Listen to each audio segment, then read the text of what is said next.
George Washington Carver was born into slavery in the early 1860s. When he was still a young child, slavery was abolished in America and all those enslaved there were freed. At age 11, George left home to go to school in a nearby town. George was a very bright student. He loved to read, paint, and learn about nature. In 1891, George enrolled in Iowa State College of Agriculture and Mechanic Arts. He was the school's first African-American student. Later, he was hired as the college's first African-American teacher.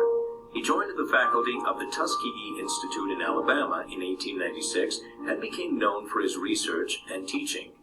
George developed hundreds of uses for peanuts, sweet potatoes, and pecans. He wanted his ideas to help people. When he died in 1943, he left his life savings to Tuskegee Institute so that his work in agriculture could continue.